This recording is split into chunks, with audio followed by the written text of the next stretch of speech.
Assalomu alaykum. Matematika faniga qiziquvchi aziz o'quvchilar. Bugungi darsimizni men Jo'rayeva Nigora siz bilan olib boradi. Bugungi dars mashg'ulotimizning mavzusi taqsimot qonuniga bag'ishlangan.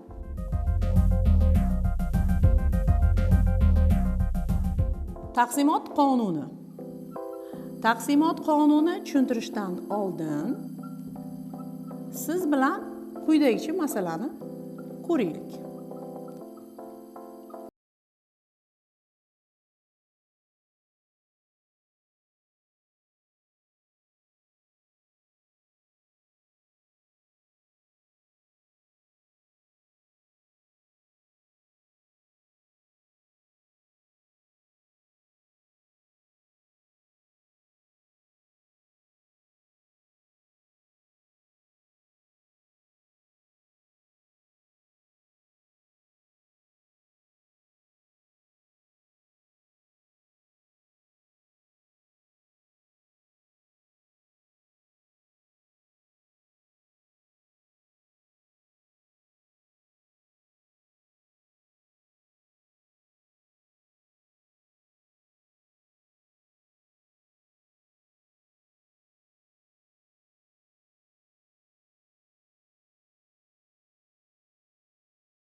Masalani yechish uchun ikki xil usul bilan foydalanamiz.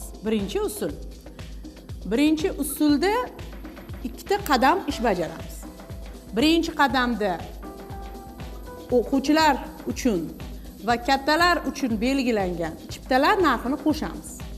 Unda umumiy summa 4000 so'm kelib chiqadi. Ikkinchi qadamda esa kattalar va bolalar 150 kishi bo'lgani uchun 4000 so'mni 150 ga ko'paytiramiz. Shunda 600.000 so'm kelib chiqadi. Demak, shu kuni jami 600.000 so'mlik chipta sotilgan. Endi shu masalani ikkinchi usul bilan ham ishlab ko'raylik. Ikkinchi usulda ham ikki qadam ish bajaramiz. Ikkinchi usul. Birinchi ishda 150 ta bolaga 1500 so'mdan chipta xarid qilinganligi sababli 150 ni 1500 ga ko'paytiramiz. Shunda 2225.000 so'm kelib chiqadi. Ikkinchi usulning birinchi qadamida bolalar sonini ular uchun to'langan chiptalar soniga ko'paytiramiz. 150 ni ko'paytiramiz.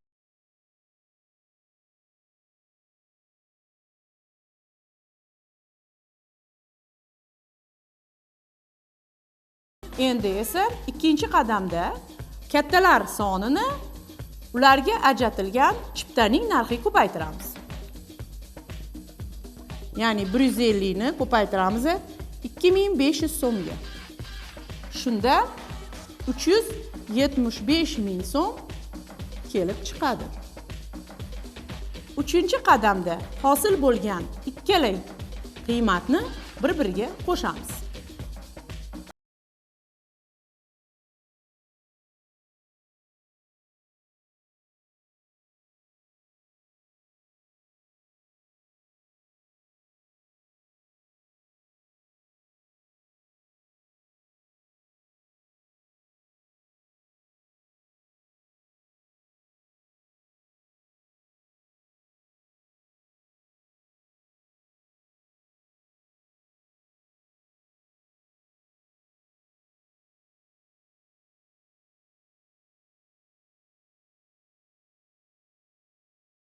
Endi esa birinchi usuldagi hisob-kitob ishlari bilan ikkinchi usuldagi hisob-kitob ishlarini umumiy tenglikda ifodalab ko'ramiz.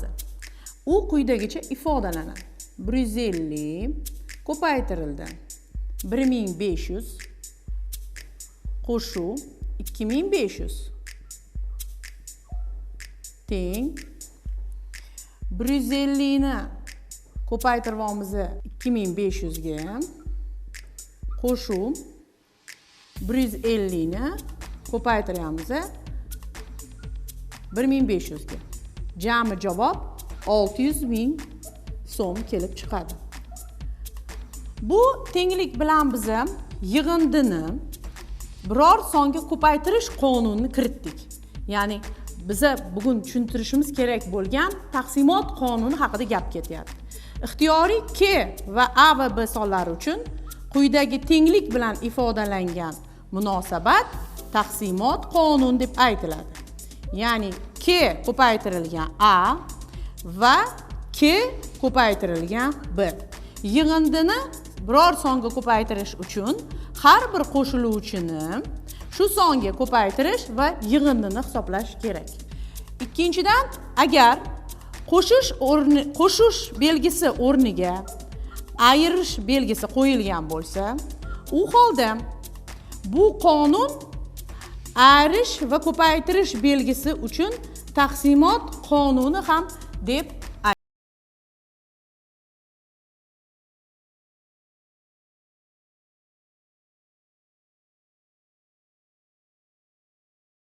chap qismini keltirib chiqarish, umumiy ko'paytuvchini qavsdan chiqarish ham deb aytiladi. Ya'ni agarda yig'indida yoki ayirmada har bir xat bir xil songa ko'paytirilsa, bu sonni biz umumiy ko'paytuvchi deymiz va uni qavsdan tashqariga chiqarib yuboriladi. Bu qonuniyat orqali biz siz bilan ko'p xatni ko'paytuvchilarga ajratish usulida juda ko'p foydalanamiz. Shu bilan birga bir nechta, ya'ni 3 tadan ko'p qo'shiluvchilarni tez hisoblash uchun mana shu umumiy ko'paytuvchini qavsdan tashqariga chiqarish qoidasi keng yordam beradi. Quyidagi misolni ko'raylik. Misol: quyidagi sonli ifodaning qiymatini toping.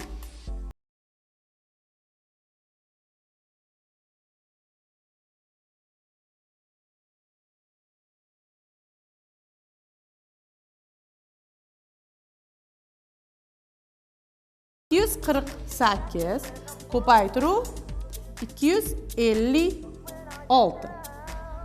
Mana shu ifodani qiymatini tez hisoblab berish kerak. E'tibor qilgan bo'lsangiz, yig'indida ikkita ko'paytma bor. Mana shu ko'paytmani hisoblash uchun ulardagi qatnashgan umumiy ko'paytuvchini qavsdan tashqariga chiqaramiz.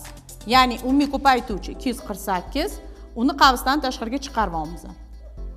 Natijada 248 ko'paytirilgan 250 qo'shuv 256 yig'indi qoladi. Endi bu yig'indini qiymatini hisoblaymiz. Buning uchun 248 ni ko'paytiramiz 500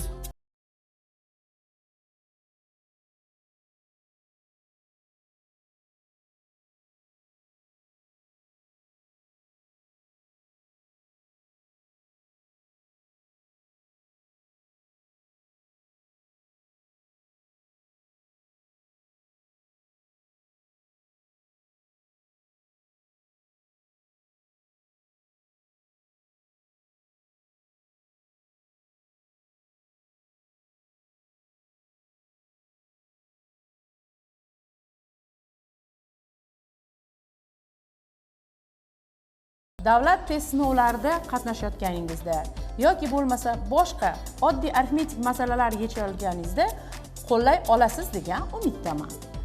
Endi esa shu darsdan olingan bilimlaringizni sinash uchun mustaqil ravishda berilgan masalani ko'rib chiqishingiz mumkin. Shu bilan ko'rishguncha xayr.